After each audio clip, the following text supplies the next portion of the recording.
성경 봉독합니다. 마태복음 5장 17절에서 20절입니다. 마태복음 5장 17절부터 20절, 17절 읽겠습니다. 시작. 내가 율법이나 예언자들의 말씀을 없애러 왔다고 생각하지 말라. 없애러 온 것이 아니라 완전하게 하러 온 것이다. 진실로 내가 너희에게 말한다. 하늘과 땅이 없어지기 전에는 율법 가운데 한 점, 한 획이라도 없어지지 않고 다 이루어질 것이다. 이 계명 가운데 아주 하찮은 것 하나라도 어기고 또 남에게도 그렇게 하도록 가르치는 사람은 하늘나라에서 가장 작은 사람이라고 불릴 것이다.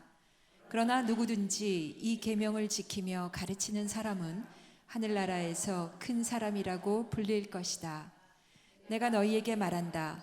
너희가 율법 학자들이나 바리새파 사람들보다 더 의롭지 않으면 결코 하늘나라에 들어가지 못할 것이다.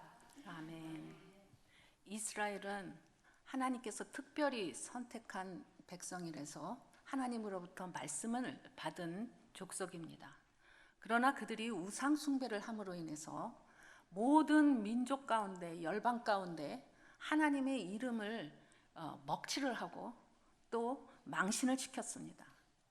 이렇게 하나님의 마음을 아프게 한 내용이 구약 창세기부터 말라기까지의 내용입니다. 그러나 소망이 없던 그러한 이스라엘에 하나님께서 빛을 보내주신 예수님께서 뚫고 들어오십니다. 그리고 산에 올라가셔서 새롭게 세워지는 그 나라의 백성의 특징은 이것이다 라고 말씀하시는 것이 산상수훈 말씀입니다. 그런데 오늘 본문을 보면은 예수님께서 두 그룹을 소개합니다. 예수님의 제자들 한 그룹, 또 한편에는 바리새인과 서기관들을 소개하십니다.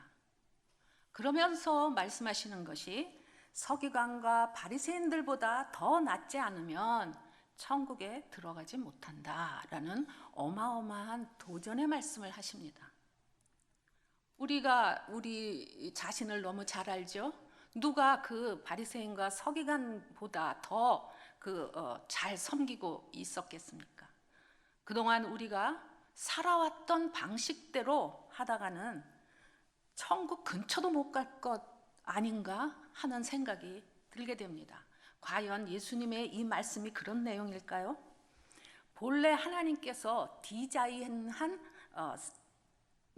인간의 그 삶은 그러면 무엇이고 또 그런 말씀이 어떻게 하면 율법을 하나님께서 말씀하시는 율법을 제대로 이해할 수 있는가, 그것에 대해서 오늘 말씀을 배워보도록 하겠습니다. 첫 번째로 율법은 죄를 깨닫게 합니다. 마태복음 5장 17절 읽어보십니다. 마태복음 5장 17절 시작. 내가 율법이나 예언자들의 말씀을 없애러 왔다고 생각하지 말라. 없애러 온 것이 아니라 완전하게 하러 온 것이다. 아멘. 헬라어 원문을 보면 생각하지 마라, 이게 앞에 나와 있습니다. 그러니까 훨씬 강조하는 말이죠. 그 다음에 영어 성경에도 do not think, 이게 먼저 나와 있습니다. 이렇게 강조를 하는 문장입니다. 그러니까 다시 고쳐서 말한다면 착각하지 마라. 율법과 선지자를 폐하러 온 것이 아니다라는 뜻입니다. 여기서 완전하다라는 말의 뜻은 영어로 fulfill 이라고 하는데, 약속을 한 번 했으면 반드시 지킨다라는 것을 말하고 있습니다. 인간이 지키지 못했던 율법을 예수님께서 오셔서 완전하게 하실 것이다 라는 뜻으로 이야기하십니다. 서기관과 바리새인들은 예수님이 하는 행동이나 말을 가만히 지켜보니까 이분이 율법을 무시하고 지키지 않아도 된다, 이렇게 가르친다고 오해를 했습니다. 그래서 예수님께서 이 본문을 설명을 하시는 것입니다. 이미 하나님의 법이 완전하죠? 그런데 뭘 또 완전하게 한다고 하는 것인가? 뭐가 부족한 게 있는가? 또 어떻게 그러면 완전하게 한다는 것인가 이해가 안 가죠? 왜 서기관과 바리새인들은 예수님을 오해를 했을까요? 또 예수님이 말씀하시는 율법과 바리새인과 서기관이 말하는 그 율법은 무엇이 다르길래 지금 이런 예수님이 말씀을 하시는 것일까요? 가장 하나님의 말씀을 잘 지킨다는 사람들이 누굽니까? 바리새인과 서기관입니다. 그들은 전통을 지키기 위해서 일생을 바쳤고 또 율법의 전문가들입니다. 그래서 사람들에게 굉장히 존경을 받은 사람들이죠. 그러나 그들은 사랑을 말씀하시는 하나님의 그 율법과는 전혀 다르게 해석하고 사람들에게 율법을 가리키는 것이 아니라 율법주의를 가리키는 것입니다. 그렇기 때문에 여기에서 우리가 알아야 할 것은 율법과 율법주의가 지금 대립하는 것을 깨달아야 됩니다. 예를 들면 이런 겁니다. 안식일에는 1km 이상을 걸어갈 수가 없습니다. 근데 그 당시에 못 사는 사람이 너무 많았거든요. 근데 자기 직장이 1km 너머에 있는 겁니다. 그래서 하루 벌어서 하루 먹고 사니까 이 돈을 벌러 거기로 가는데 이 바리새인과 서기관들이 야 안식일인데 니네가 이럴 수 있어? 그러고 괴롭혔다는 겁니다. 그러면 밥이라도 주지. 밥도 안 주면서 지키라고 그러면서 못 살게 구는 겁니다. 안식일에는 무화과 열매 아시죠? 그거보다 무거운 거 들으면 안 됩니다. 그러면은 맨날 뭘 들을 때 계속 재야 될 거 아닙니까? 수 없는 것들을 다 그것을 지키느라고 힘든 삶을 살고 있는 것입니다. 또 안식일에 구덩이에 짐승이 빠지면 빼낼 수가 없습니다. 율법에서 지켜야 할 것은 248개, 하지 말아야 할 것은 365개. 이렇게 많은 것들을 다 지키려고 하니까 하루 종일 그 생각만 하고 있는 겁니다. 정작 율법을 주신 사랑의 하나님에게는 전혀 관심이 없고 율법주의를 잘 지키나 안 지키나 이거에 따라서 하나님을 잘 섬기고 하나님을 사랑한다는 표시다라고 생각해서 백성들을 아주 괴롭게 하면서 백성들을 율법 아래서 종노릇하게 했다라는 것입니다. 그런데 그들 앞에 한 청년이 나타났습니다. 그리고 자신들이 혐오하는 세리와 창녀들과 함께 밥을 먹으면서 너희들이 내 앞에 나왔기 때문에 오히려 천국에 먼저 들어간다 라고 말씀을 하시는 것입니다. 하나님 나라 백성은 어떤 조건이나 또 어떤 자격이 있어야 되는 것이 아니라 단지 예수님께 소망이 있습니다 하고 예수님 앞에 나왔다는 것 하나만으로 하나님 나라의 백성이 되는 거다라고 말씀하시는 것입니다. 예수님은 안식일이 사람을 위해서 있는 것이기 때문에 긍휼의 말씀을 하고 있지만 그들은 율법 의식을 얼마나 잘 지켜야 되느냐 이것을 가지고 관심을 갖고 시간을 보내는 것입니다. 안식일에 배고픈 제자들이 벼이삭을 따먹었습니다. 안식일에 병자도 예수님이 고쳤습니다.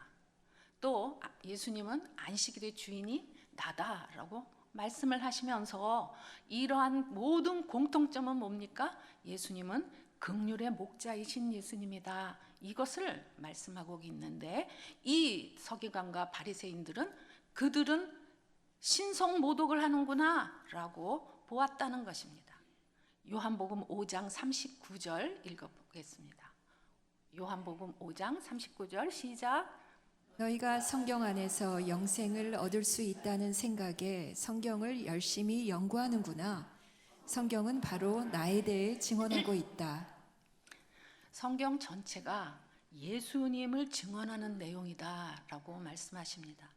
이때에는 신약 성경이 아직 쓰여져 있지 않았기 때문에 성경을 말할 때는 구약을 말하고 있습니다.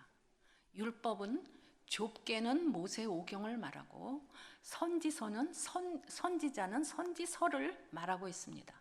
그러므로 율법은 성경 전체를 말씀하고 있는 것입니다. 그렇다면 최초로 율법을 주신 때가 언제일까요? 그러면 다 손 들고 네, 모세에게 준 시내산입니다. 그렇게 이야기하는데 답은 아닙니다. 하나님은 인간에게 필요한 모든 것을 창조하신 후에 아담을 창조하시고 에덴 동산에 가서 갖다 놓으면서 여기서 살고 내가 창조한 건 모두 갖고 모두 누려라 다 주셨습니다. 그러므로 인간의 소유권은 누구에게 있나? 하나님께 있습니다. 창조하신 모든 것 아담에게 주셨습니다. 그러나 딱 한 가지, 선과 악을 알게 하는 나무 열매는 따먹지 마라. 먹으면 죽을 것이다 라고 했습니다. 이 열매를 따먹지 않는 한 하나님을 왕으로 인정하는 것으로 알겠다. 하나님과 사람이 서로 교제할 수 있는 정도의 실력이기 때문에 하나님과 인간의 차이는 그 선악과로 나눠지는 것입니다. 그런데 이 선악과는 그래서 인간에게 주신 첫 번째 율법입니다. 그리고 에덴 동산의 헌법입니다. 그러나 인간은 뱀의 유혹에 넘어가서 그것을 따먹게 됩니다. 그리고 죄가 들어옵니다. 이 아담의 생각은 그겁니다. 아, 내가 모든 것을 다 갖고 있구나. 근데 딱 한 가지 못 갖고 있는 게 있습니다. 뭡니까? 선악을 알게 하는 겁니다. 요게 하나님만 가지고 계시는 것이기 때문에 하나님과 같이 되려고 하는 그거를 하나 가지려는 욕심이 생겼습니다. 그리고 열매를 따먹고 더 이상 하나님을 왕으로 인정하지 않고 자기가 왕이고 자기가 제일 선하고 자기 판단이 제일 맞다 이렇게 생각하면서 그의 영이 이제 죽은 상태가 됩니다. 인간은 본래 하나님과 교제할 수 있는 그런 능력이 있었기 때문에 그래서 율법을 지킬 능력도 있었습니다. 그런데 그 열매를 따먹음으로 인해서 하나님을 이해하는 능력을 상실하게 됩니다. 그러므로 인간은 항상 하나님의 사랑을 오해합니다. 여러분들 굉장히 하나님을 오해할 경우가 많이 있죠. 뭐가 잘 안 되면 금방 하나님을 오해합니다. 율법이라고 이야기하면 상당히 부담스럽습니다. 또 사실 하나님께는 율법이 필요 없죠. 사람을 위해서 있는 것인데 왠지 싫고 부정적인 생각이 듭니다. 그리고 항상 반골 기질이 있어서 이렇게 하는 것이 선한 길이다 하면 항상 뒤돌아서서 한번 해봅니다. 그 원인이 에덴 동산부터 있었던 것입니다. 인간의 역사는 처음부터 율법을 어기고 죄인인 채 영이 죽은 상태로 시작이 되는 것입니다. 그러면 이렇게 이야기하시는 분들이 계십니다. 아, 나는 그 열매 따먹지도 않았고요. 난 그 열매 본 적도 없어요. 근데 내가 죄인이라고요? 이런 부당한 경우가 어디 있습니까? 라고 말하는 분들이 많이 있습니다. 자, 그러면 성경은 뭐라고 이야기할까요? 로마서 3장 10절에서 12절입니다. 로마서 3장 10절에서 12절 다 같이 읽습니다. 시작. 기록되기를 의인은 없으니 하나도 없고 깨닫는 자도 없고 하나님을 찾는 자도 없다. 모두 곁길로 행해 다 쓸모없게 됐다. 선을 행하는 자가 없으니 하나도 없다. 아멘. 이 세상에 죄가 없는 사람은 한 명도 없다라고 말씀하십니다. 자녀가 싫던 좋던 상관없이 부모가 한국에서 살다가 미국에 와서 시민권을 따면 자녀는 자동적으로 시민권을 따는 것과 같습니다. 아담 이후에 인간들의 피에는 죄라는 DNA가 장착되어서 태어나기 때문에 모든 인간이 죄인이 돼서 내가 왕이니까 내 앞에 고개를 숙여라 이렇게 얘기하는 겁니다. 그런데 문제는 나만 왕이면 좋은데 얘도 왕이고 다 왕입니다. 그러니까 어떻게 되겠습니까? 고개를 수그릴리 만무죠. 그래서 이것이 죄인의 증거가 됩니다.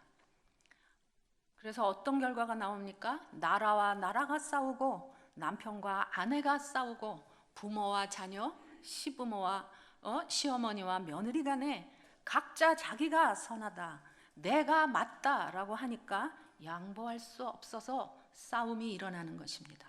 이것이 여러분들의 가정사 아닙니까? 또 부모와 자녀 문제고 시어머니와 며느리의 이야기입니다. 그러니까 자식이 이럴 수 있어요? 아니, 남편이 이럴 수 있어요? 이렇게 할 필요가 없습니다. 자식 말 들어보면 그럴듯합니다. 또 남편 말 들어보면 거기에도 일리가 있어요. 그래서 어머님들, 하나님 앞에 이 문제를 해결해 주세요. 그리고 우리 아들이나 자녀나 남편을 데려갈 게 아니라 나를 데리고 가야 됩니다. 하나님은 나만 오래는데 항상 혹을 붙여가지고 데리고 옵니다. 그러니까 하나님이 걔 치워라. 그래서 안 들어주시는 겁니다. 기도를 그렇게 하는데도 안 들어주는 이유가 뭡니까? 너만 오래는데 걔는 내가 알아서 하겠다는데 자꾸 얘 좀 보세요. 그러면서 얘를 데리고 옵니다. 그러니까 하나님이 널 치워라. 이렇게 얘기하십니다. 그러면 누가 맞습니까? 안중근 의사가 한국 쪽에서 보면은 애국자죠. 그러나 일본 쪽에서 보면은 자기네 나라를 전복시키려는 살인자입니다. 양쪽의 입장을 들어보면은 다 일리가 있고 다 형편이 있습니다. 그래서 하나님은 인간에게 율법이라는 기준을 주신 것입니다. 아멘. 그렇다면 어떻게 해야 원본대로 돌아갑니까? 간단합니다. 이제는 너가 맞냐, 내가 맞냐 이거 계속 따져도 결과가 나오지 않으니까 이제는 더 이상 저울질하는 것을 멈추셔야 합니다. 항상 맞는 분은 하나님 한 분뿐입니다 라는 고백을 하셔야 합니다. 화날 때 있으시죠? 또 굉장히 억울할 때가 있습니다. 그럴 때 여러분들은 어떻게 합니까? 머리를 돌리고 막 화를 나고 막 이렇게 할 것이 아니라 하나님, 나는 틀렸습니다. 하나님만 맞습니다. 이것을 계속 내 자신에게 말해주는 겁니다. 그래서 한두 번 말해서 못 알아듣죠, 우리가? 항상 치매 환자처럼 금방 돌아서면 잊어버리죠. 그러니까 일이 일어날 때마다 계속 말하는 겁니다. 나는 틀렸어. 하나님만 맞아. 이것을 내 자신에게 계속 말해줍니다. 하나님의 법정에서 어떤 일이 일어났는지 아십니까? 하나님의 법정에서 나에게 사형 선고가 내려진 것입니다. 제목은 하나님의 왕자리를 넘봤기 때문에 왕권 찬탈의 죄이고, 2조 시대 같으면은 이거는 3조기 멸할 죄입니다. 왕을 전복시키려고 했던 것, 기둥에 늘 누군가 서서 모의하는 것을 듣고 많이 이렇게 보셨죠? 연속극을 그런 겁니다. 그러나 재판장이신 사랑의 하나님께서 살아갈 길을 하나 제시합니다. 하나님께서 범법자의 죄를 누군가 대신 갚아줄 사람이 있다면 사형 언도를 취소할 수 있다라고 하신 것입니다. 그래서 나 대신 예수님께서 십자가에서 죽으심으로 그 사형이 취소되었습니다. 내가 산 것은 예수님 덕분입니다. 이 사실에 감사하고 마음으로 동의하고 입술로 고백하면 죄에서 해방될 뿐만 아니라 하나님의 자녀가 되는 길을 열어놓으신 것입니다. 아멘. 남녀가 좋아서 여러분들 다 연애해 보셨죠? 둘이서 너무 좋아서 이제 연애를 하는데 동거만 합니다. 그리고 결혼식을 안 한다면 서로의 사랑이 의심되죠? 결혼을 하면 서로 특별한 책임도 생기고 돌볼 마음도 생기는 것입니다. 마찬가지로 교회에 그냥 왔다 갔다 그냥 심심하니까 아니면 사람들이 좋으니까 나와서 만난다 왔다 갔다 하는 것은 좋기는 한데 동거하는 것과 같습니다. 결혼식을 해야 되죠? 하나님의 가족이 되겠다고 내 입술로 고백하는 것, 이것이 굉장히 중요합니다. 예수님에 대해 아무 감정도 나는 안 생기는데요. 난 모르겠어요. 하나님이요? 나 이 하나님 눈에 보이지도 않는데 난 모르겠어요. 아니 그리고 뭐 또 하나님이면은 이렇게 눈에 보이고 나타나든지 뭐 번개가 치든지 뭐 이러면 내가 또 알겠는데 아무 일도 없으니까 모르겠어요. 맞습니다. 맞아요. 우리가 남편감을 고를 때 다 그 남자에 대해서 알았다면 아마 결혼 안 하셨을걸요. 그냥 만났는데 좋은 거예요, 이 남자가. 그래서 일단 결혼을 했습니다. 그래서 두고두고 엄청나게 골탕 먹는 거 아닙니까? 그렇죠?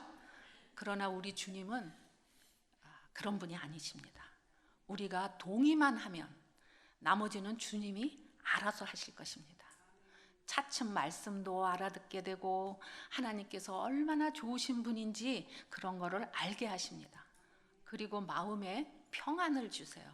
그러나 여러분의 동의가 먼저 있어야 합니다. 인격적인 분이시기 때문에 억지로 하지 않습니다. 요즘 제가 참 살맛이 납니다. 뭐 때문에 살맛이 나냐? 요즘 한글을 모르는 여인이 한 분을 만났어요. 근데 이분이 교회도 안 다니고 한글도 모르고 그러세요. 근데 삶이 너무 힘든 거예요. 그래서 교회에 오셨어요. 그날 저를 만났어요. 그래서 제가 그분을 이제 주중에 만나서 4시간 하소연을 들었어요. 그리고 제가 이야기했습니다. 예수님이라는 분은 이것을 다 해결하실 분이십니다. 그렇게 사시고 싶으세요? 그러니까 그러고 싶으시대요. 그래서 그러면은 저랑 주일날 한 번씩 만나서 있는데 제일 문제가 뭐냐면 영어도 안 통하기 때문에 화가 치밀고 자기 말을 안 들어주고 막 이래서 막 다 집어 던지고 막 화가 너무 나는 겁니다. 그래서 어머니 그럴 때마다 성경을 쓰세요. 근데 한글을 모르잖아요.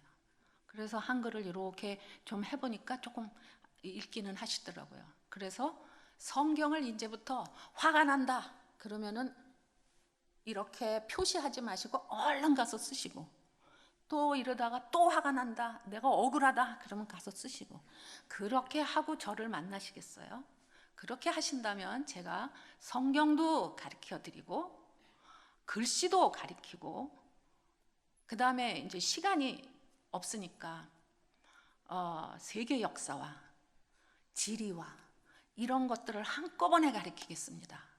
걱정하지 마시고 동의를 하시면 그렇게 해드리겠습니다. 그랬더니 제발요, 저 좀 살려주세요. 그래서 그거를 시작했습니다. 첫 주에 11장까지 써오셨어요. 그래서 제가 화가 많이 나셨네요. 네, 화가 너무 많이 났어요. 그렇지만 하여튼 이거를 쓰는데 제가 그랬거든요. 쓰면서 말로 읽으라고. 그러니까 식구들이 그런데요.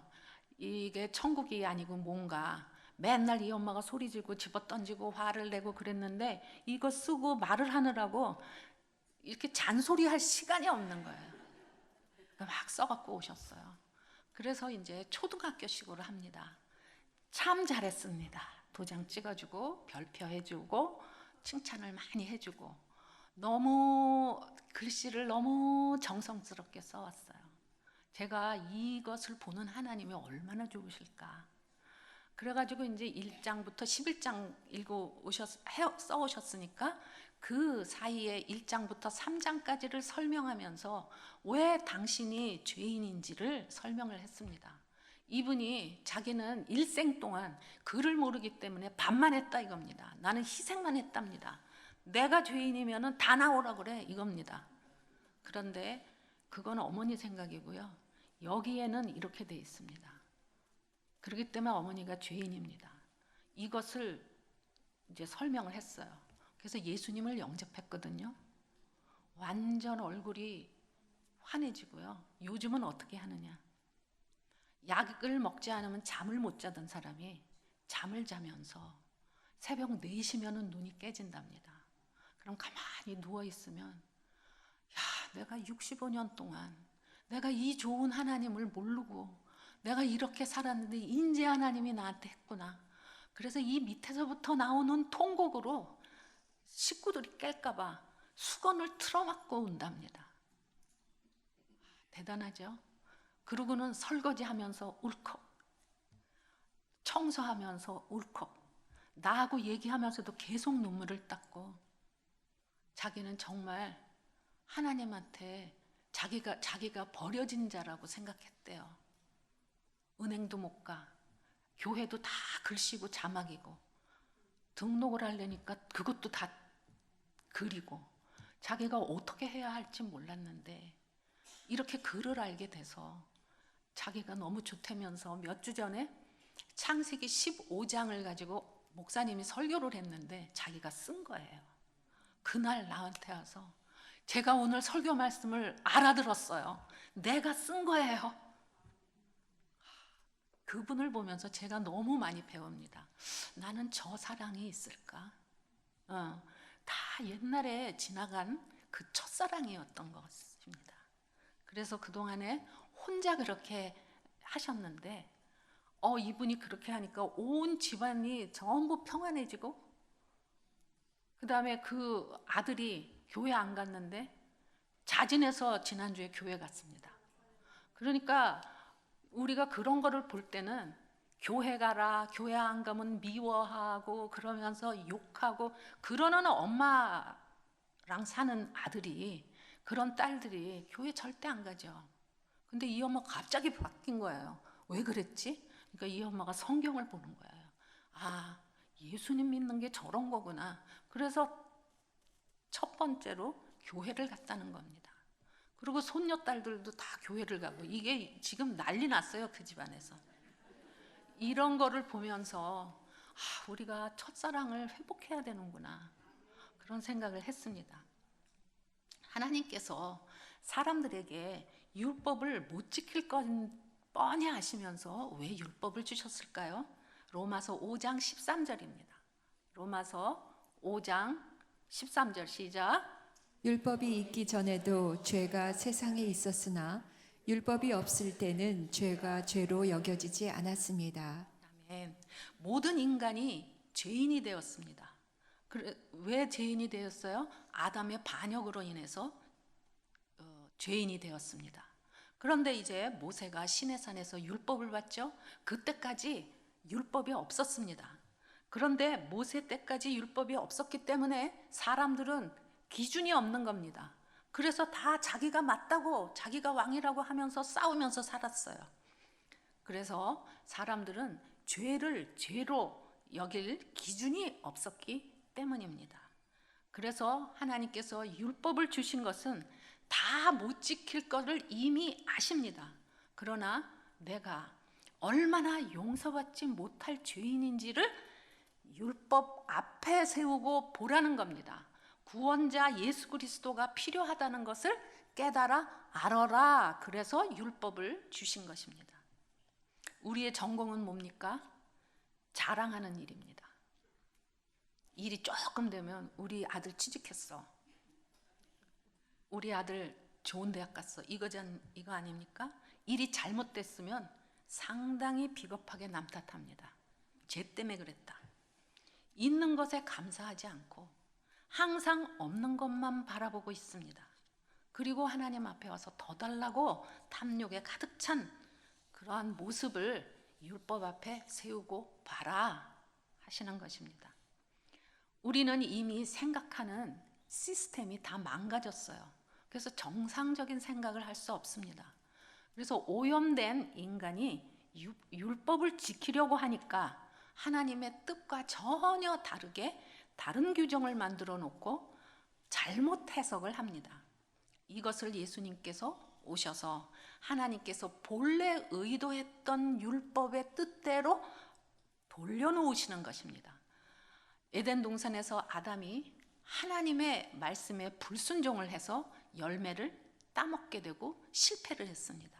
그런데 예수님께서 골고다 언덕에서 하나님 말씀에 순종하여 십자가에서 완성되고 승리한 것이 바로 예수님이 하신 일입니다. 이렇게 하신 하나님께 인간이 무슨 말을 할 수 있겠습니까? 자식 자랑, 또 학벌 자랑, 건강 자랑. 나 이렇게 그 한국 텔레비를 보니까 제 70입니다 하면서 나오는 분이 계십니다. 건강 자랑 못합니다. 돈 자랑 못합니다. 외모 자랑 할 게 없습니다. 그리고 그런 하나님께 무엇이 부족하다고 더 달라고 얘기할 수 있는 존재가 아닙니다.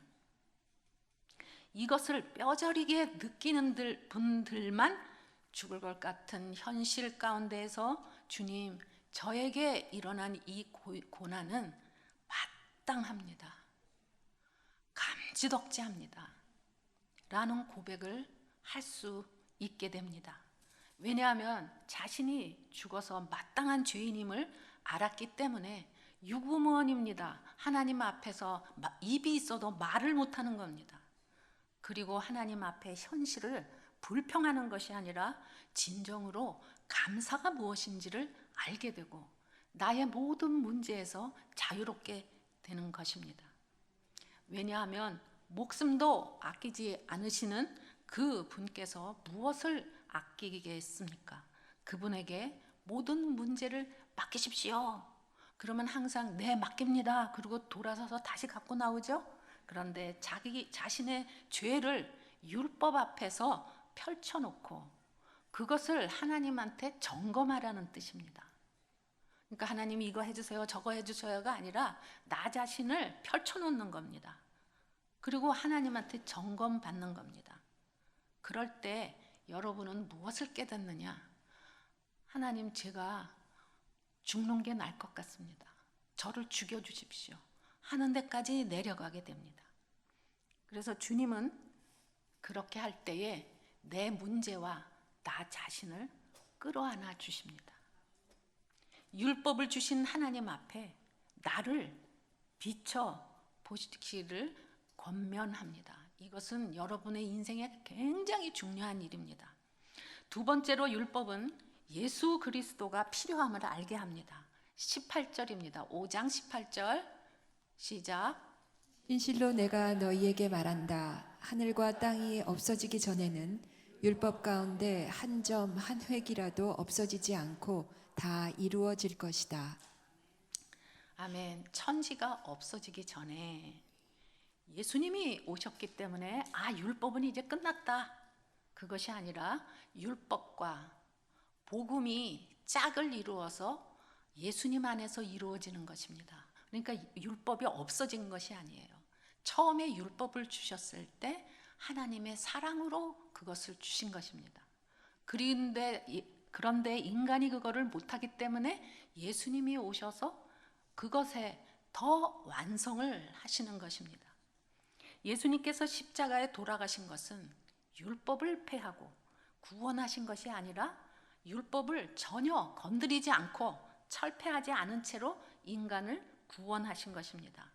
예수님께서 율법을 무너뜨리려고 왔다고 오해하는 자들이 있었죠. 바리새인과 서기관들인데 예수님의 구원은 그것이 아니라 깨트리고 없애고 하는 것이 아니라 예수님의 구원은 완벽하다. 이것을 말하고 있습니다. 예수님께서 십자가에서 다 이루셨기 때문에 예수님은 믿으면 자유로울 수 있는 것입니다. 19절입니다. 19절 읽겠습니다. 시작. 이 계명 가운데 아주 하찮은 것 하나라도 어기고 또 남에게도 그렇게 하도록 가르치는 사람은 하늘나라에서 가장 작은 사람이라고 불릴 것이다. 그러나 누구든지 이 계명을 지키며 가르치는 사람은 하늘나라에서 큰 사람이라고 불릴 것이다. 아멘. 개역개정 성경에 보면 19절 앞에 그러므로가 나옵니다. 그 그러므로라는 것은 17절과 18절의 설명을 다 한 그 결론이 19절, 20절이다라는 것입니다. 예수 그리스도는 인간의 죄를 십자가에서 죽으심으로 다 갚아주신 분이며 세상 끝날까지 너희들과 함께 하실 것이다. 이 하나님의 말씀을 아멘으로 받아라 라는 것입니다. 늘 함께 한다 라는 것이죠. 이것이 율법의 진정한 뜻이다. 창조 때부터 있었던 그 율법이 예수님과 함께 세상 끝날까지 함께 있을 것이다. 이것을 너희가 믿어야 된다. 거기에 아멘 해라 라는 것입니다. 천국은 율법을 지켜서 가는 곳이 아닙니다.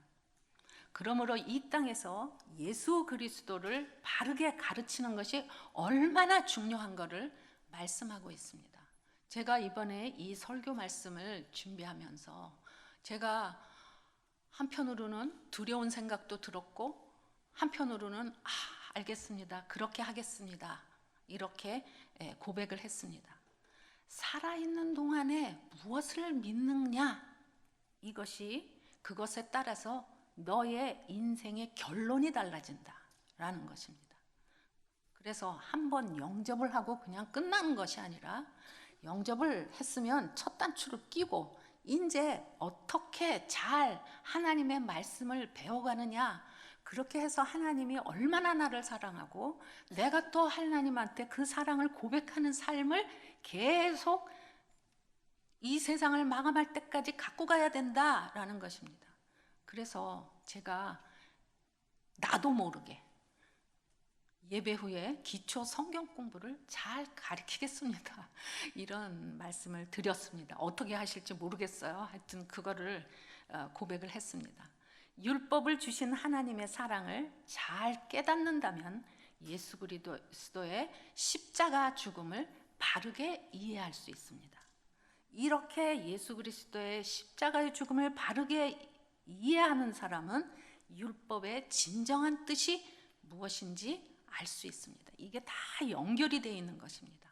율법은 우리 인생의 구원자이신 예수 그리스도가 절실히 필요합니다 라는 것을 깨닫게 하는 역할을 합니다.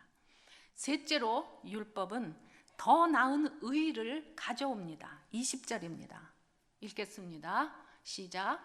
내가 너희에게 말한다. 너희가 율법 학자들이나 바리새파 사람들보다 더 의롭지 않으면 결코 하늘나라에 들어가지 못할 것이다. 너희의 의와 바리새인과 서기관의 의를 비교하고 있습니다. 예수님이 너무 우리 실력을 높이 과대평가하시는 것은 아닐까요? 누가 그들보다 율법의 형식을 잘 지키는 사람이 있었습니까? 예수님께서는 예수님 앞에 나온 형편없는 사람들에게는 굉장히 친절하게 설명을 쉽게 하십니다.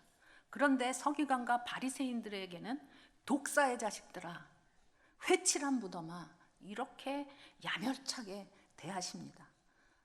왜 그랬을까요? 성경 여러 곳을 보니까 바리새인들이 과부의 헌금보다 많이 바쳤으니까 괜찮죠? 이렇게 자랑을 합니다. 남에게 보이려고 기도하는 척합니다. 금식하는 모습을 보이려고 하는 것을 예수님께서 책망하십니다. 예수님께서는 항상 우리의 마음의 동기를 꿰뚫어 보시는 분입니다. 예수님은 우리의 내면에 굉장히 관심이 있으세요. 예수님께서는 외적으로 보이는 것에만 관심을 가지는 모습을 아주 싫어하십니다. 바리새인과 서기관들이 그렇게 살았습니다. 여러분, 왜 교회에서 봉사하십니까?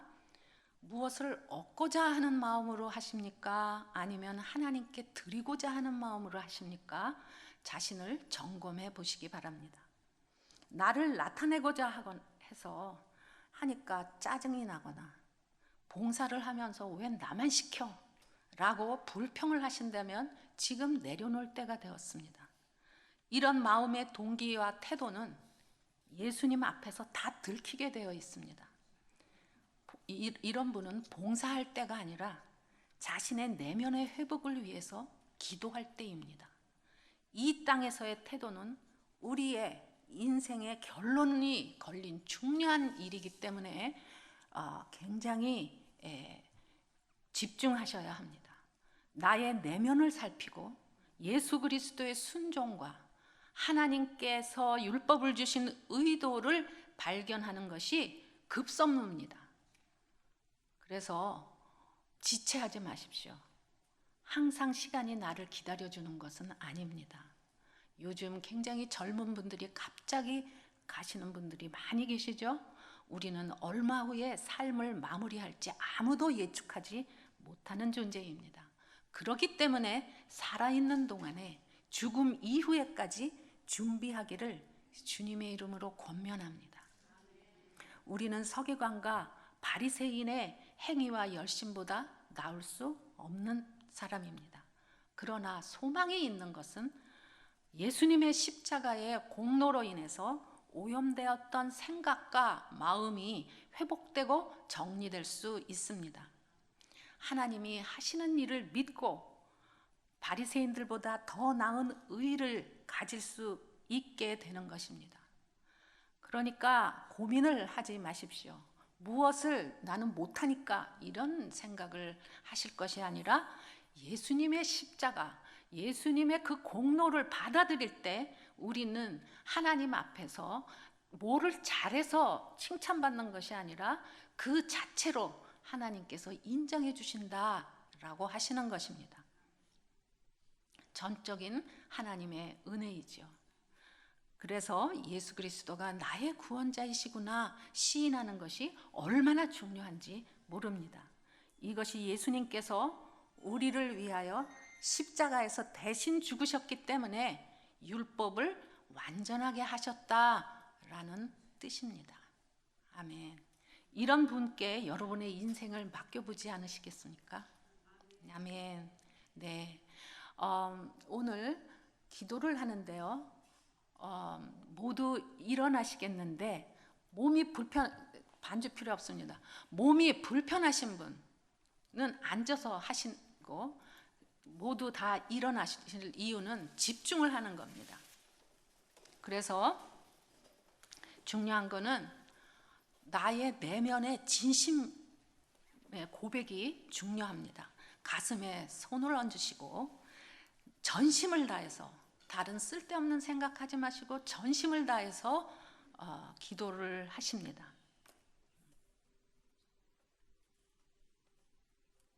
그동안 교회에 오래 다녀서 집사, 권사도 받았는데 그냥 시키니까 했다면 오늘 진심으로 고백하시기를 바랍니다.